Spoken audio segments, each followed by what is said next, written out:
சரவணபவ. உருவாய் அருவாய் உளதாய் இலதாய் மறுவாய் மலராய் மணியாய் ஒளியாய் கருவாய் உயிராய் கதியாய் விதியாய் குருவாய் வருவாய் அருள்வாய் குகனே. அன்பர்கள் அனைவருக்கும் வணக்கம். நான் ஆர்த்திய சொர்ணலட்சுமி பேசுறேன். இந்த பதிவு ஜனவரி மாதம் நடைபெறவிருக்கும் பொதுவான பலன்களை ராசி பலனாக காணவிருக்கிறோம். அன்பர்கள் அனைவருக்கும் என் உளம் கனிந்த இனிய புத்தாண்டு நல்வாழ்த்துக்கள். இந்த வருடம் உங்கள் அனைவருக்கும் வளமான நலமான செல்வ செழிப்பையும் நீண்ட பரிபூர்ண ஆயுள் ஆரோக்கியத்தையும் எல்லா வகையிலையும் நீங்க வெற்றிகரமாக உங்கள் வாழ்க்கையில் பயணிப்பதற்கு என் முருகப்பெருமானையும் வாராகி அன்னையையும் அண்ணாமலையானையும் பிரார்த்தனை செய்து கொள்கிறேன். ஜனவரி மாதம் கிரகங்களின் கோச்சார நிலையை வைத்து என்ன மாதிரியான பலாபலன்கள் 12 ராசிக்கு இருக்குது என்பதை நம்ம தெளிவாக காணலாம். முதல்ல நம்ம கோள்களின் சஞ்சார நிலையை சிறப்பாக பார்த்துடலாம். இந்த மாதம் கோள்களின் சஞ்சார நிலையில் பார்த்தீங்கன்னா நமக்கு ரிஷபத்தில் குரு பகவான் வக்ர நிலையில், செவ்வாய் பகவான் நம்மளுக்கு வக்ர நீசமாக இருக்கார். அவர் மீது நம்ம கடகம்னு நம்மளுக்கு பயிற்சி ஆகி கொண்டிருப்பார் அப்படின்னு எடுத்துக்கலாம். கேது பகவான் கன்னியில், புதன் பகவான் விருச்சகத்தில் இருக்காரு. அவர் இந்த மாதம் 4ஆம் தேதி தனுசுக்கும் அவரை 24ஆம் தேதி மகரத்திற்கும் சென்றடைவார். சூரியன் 2 ராசிகளில் பயணிப்பார். ஆரம்பத்தில் தனுசிலும் அவரே 14ஆம் தேதி நமக்கு மகரத்திற்கு சென்று அமருகிறார். இந்த காலகட்டம் நமக்கு சுக்கிரன் இந்த மாதம் 28ஆம் தேதி மீனத்திற்கு சென்று உச்சமடைகிறார். ஏற்கனவே சுக்கிரனும் சனியும் கும்பத்துல நம்மளுக்கு டிரான்சிட்ல இருக்கிறாங்க. ராகு பகவான் ஏற்கனவே மீனத்துல நமக்கு சென்று கொண்டிருக்கிறார். சந்திரன் இந்த மாதம் பார்த்தீங்கன்னா தனுசுல உதயமாவார். இந்த கோள்களின் கோச்சார நகர்வால் 12 ராசிகளும் அடையக்கூடிய நன்மையான பலன்களையும் யார் கொஞ்சம் விழிப்புணர்வா இருக்கணும் என்பதையும் இந்த பதிவுகளில் காணலாம். பதிவுகளில் சொல்லியிருக்கின்ற இறை வழிபாடு எளிமையான பரிகாரங்களை பின்பற்றி உங்கள் வாழ்வை வளமாக்கிக் கொள்ளுங்கள். மேஷ ராசி மேஷ ரகத்திற்கான பலன்களை காணவிருக்கிறோம். இந்த இடத்தில் இருக்கக்கூடிய நட்சத்திரங்கள் பார்த்தீங்கன்னா அஸ்வினி 4 பாதங்கள், பரணி 4 பாதங்கள், கார்த்திகை 1ஆம் பாதம் இருக்கு. மேஷ ராசியை பொறுத்த வரைக்கும் இந்த காலகட்டம் ரொம்ப சிறப்பான ஒரு பலன்களை நீங்க அடைய போறீங்க. புத்துணர்வோடு செயல்படக்கூடிய ஆண்டின் துவக்க மாதம் உங்களுக்கு பல சிறப்புகளை அள்ளித்தரப்போகுது அப்படின்னு சொல்லலாம். ஏன்னு கேட்டீங்கன்னா மேஷ ராசிக்கு ஒரு அச்சம் இருந்து கொண்டே இருக்குது.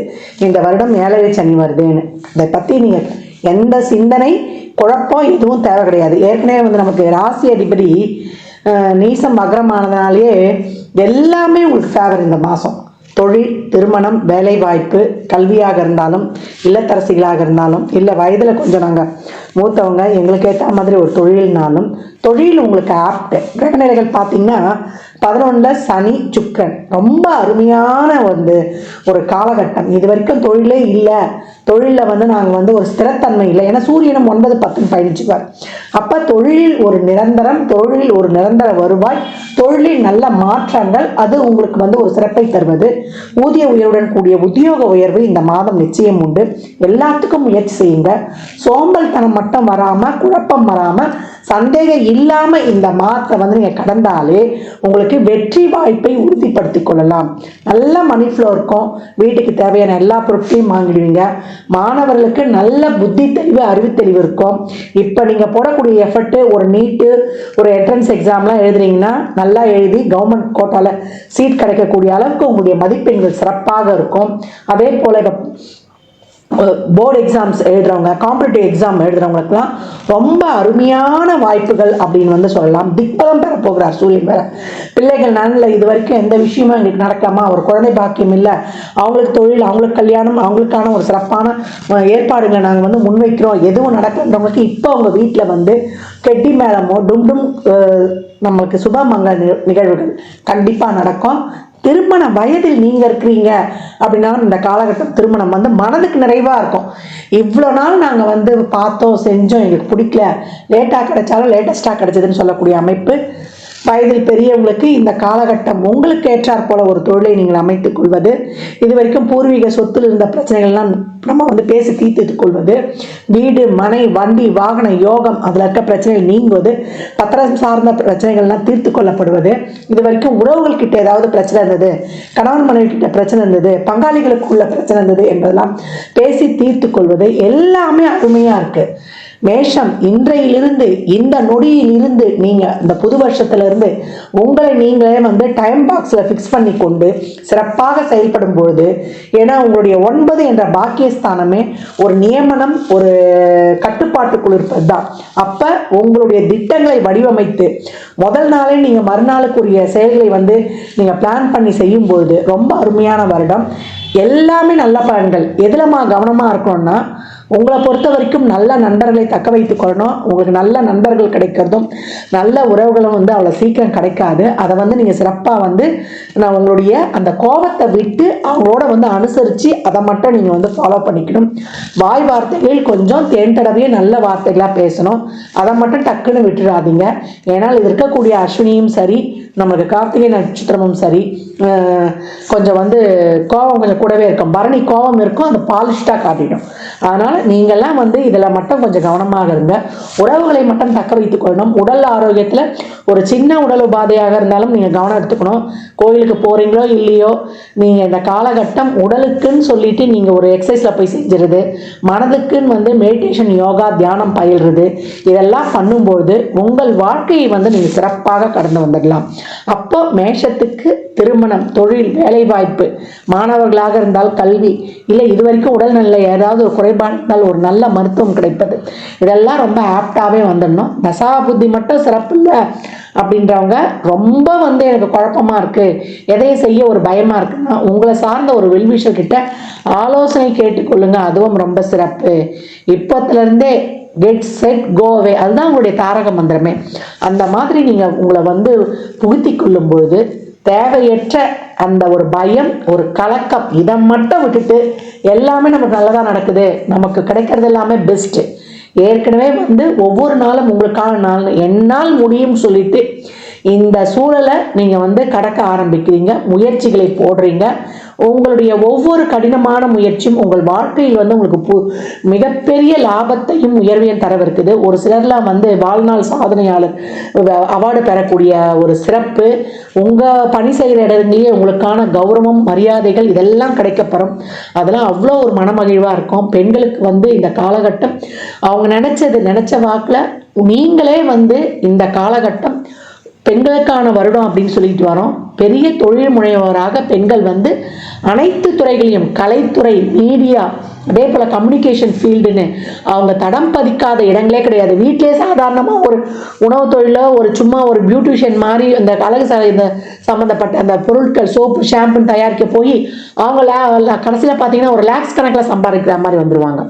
அந்த மாதிரி ஒரு சிறப்பான காலகட்டம் மேஷம் புத்துணர்வோடு வீரநடை போடக்கூடிய ஒரு சிறப்பான மாதம். வருடத்தின் துவக்கமே உங்களுக்கு அடிதூள் அட்டகாசம் அப்படின்னு வந்து சொல்லலாம். பயம், குழப்பம், அச்சம் இதை மட்டும் விட்டுட்டு தைரியமாக களமிறங்குங்கள். இது மட்டும் தான் இங்கே உங்களுக்கு. மற்றபடி அனைத்துமே அருமையான பலன்கள். மேஷ ராசி லக்னக்கார நண்பர்களுக்கு என் மனமார்ந்த வாழ்த்துக்களை தெரிவித்துக் கொள்கிறேன். முருகனுடைய வழிபாடு உங்களுக்கு எப்பவுமே வேணும். இந்த வருடம் எப்பயும் வந்து செவ்வாய்க்கிழமை, வியாழக்கிழமைகளில் முருகன் கோயிலில் ஒரு 9 எலுமிச்சம்பழத்தை வாங்கி கொடுங்க. ஒரு மஞ்சத்தூள், ஒரு குங்கும பாக்கெட்டோடு வாங்கி கொடுத்துட்டு 3 எலுமிச்சம்பழத்தை தனியாக வைத்து, ஒன்று நீங்கள் ஜூஸ் போட்டு குடிக்கணும், ஒன்று உங்கள் பையில் இருக்கணும், ஒன்று உங்கள் பூஜை அறையில் இருக்கணும். இதுதான் உங்களுக்கான ஒரு சேஃப்டி கவசம். நீங்கள் வந்து எப்பவும் இப்போத்தந்தே காலையில் வீட்டில் எழுந்த உடனே, படுக்க வீட்டு எழுந்த உடனே நான் வருட ஆரம்ப பதிவில் சொல்லியிருப்பேன் அப்துல் கலாம் ஐயாவுடைய பொன்மொழிகள். I am the best, I can do it, God is always with me, I am a winner, today is my day. எழுந்த உடனே சொல்லணும். தோப்புக்கரணம் போடணும். தோப்புக்கரணம் 50 வயதுக்குள்ளே இருக்கிறீங்கன்னா நீங்கள் கிழக்கு முகமாக போடுவது, 50 வயதுக்கு மேற்பட்டீங்கன்னா வடக்கு முகமாக போடுவது. இல்லை எனக்கு நீ ஆப்ரேஷன் பண்ணியிருக்காங்க, எனக்கு கால் பிரச்சனை இருக்குதுன்றவங்களாம் அந்த ஒரு சேரில் உட்காந்து தோப்புக்கரணம் போடுற மாதிரியே உங்கள் நினைவில் வந்து நீங்கள் நினைக்கும் பொழுது அது அப்படியே செயல்பாடு வந்து அங்கே ஆக்டிவேஷன் ஆகிடும். பாருங்கள், ஒவ்வொரு நாளும் உங்களுக்கான நாள் அப்படின்றத நீங்கள் கண்கூடாக பார்க்கலாம். மேஷ ராசி லக்னக்கார நண்பர்கள், துப்புரவு பணியாளர்களுக்கு, தூய்மை பணியாளர்களுக்கு, மாற்றுத்திறனாளிகளுக்கு, வயதில் ரொம்ப கஷ்டப்படுறவங்களுக்கு, மாதம் நீங்கள் பிறந்த நட்சத்திரம் அன்று இல்லை மாத பிறப்பன்று அன்னதானம் செய்ய செய்ய செய்ய செய்ய உங்கள் வாழ்க்கையில் பாருங்கள் மிகப்பெரிய ஒரு மாற்றம் ஏற்றம் மிக சிறப்பாக இருக்கும். மேஷ ராசி லக்னக்கார அன்பர்களுக்கு என் மனமார்ந்த வாழ்த்துக்களை தெரிவித்துக் கொள்கிறேன். எந்த பலன்கள்லாம் கோள்களின் கோச்சார நகர்வு வைத்து சொல்லப்பட்டிருக்கு, உங்கள் சுய ஜாதகத்தில் இப்போ என்ன தசாபுதி நடக்குது, அதை எதற்காக உங்களுக்கு ஊக்கப்படுத்துது, அது திருமணம் குழந்தை பாக்கியத்திற்கா இல்லை பொருளாதார முன்னேற்றத்திற்கா என்பதெல்லாம் உங்கள் சுய ஜாதகத்தை ஆய்வு செய்வதன் மூலம் மட்டுமே நாம் தெள்ள தெளிவாக அறிந்து கொள்ள முடியும். மேஷ ராசி லக்னக்கார அன்பர்களுக்கு என் மனமார்ந்த வாழ்த்துக்களை தெரிவித்துக் கொள்கிறேன். ஜாதகம் பார்க்க விரும்பும் நண்பர்கள் இந்த எண்ணிற்கு ஒரு மெசேஜ் செய்யுங்க. தங்களுக்கான விவரங்கள் அளிக்கப்படும், அப்பாயின்மெண்ட் பெற்றுக்கொள்ளலாம். ஜாதகம் சிறந்த முறையில் கணித்து பார்த்து தரப்படும், வாஸ்து பார்த்து தரப்படும், வாஸ்துப்படி வீடு கட்ட பிளான்கள் போட்டு தரப்படும், ஜாதகம் எழுதி தரப்படும், எண்ணியல் படி பிறந்த குழந்தைகளுக்கு பெயர் வைத்து தரப்படும், தொழிற்சாலை நிறுவனங்களுக்கும் பெயர் வைத்து உங்கள் வாழ்வை வளமாக்கிக் கொள்ளலாம். சுபமுகூர்த்த நாட்கள் குறித்து தரப்படும். அவரவர் சேவைக்குண்டான கட்டணத்தை செலுத்தி சிறப்பான சேவைகளை பெற்று வாழ்வை வளமாக்கிக் கொள்ளலாம். மற்றும் ஒரு சிறப்பான பதிவில் சந்திக்கும் வரை தங்களிடமிருந்து விடைபெற்றுக் கொள்வது ஆதித்ய சொர்ணலட்சுமி. மிக்க நன்றிகள். வாழ்க வளமுடன்.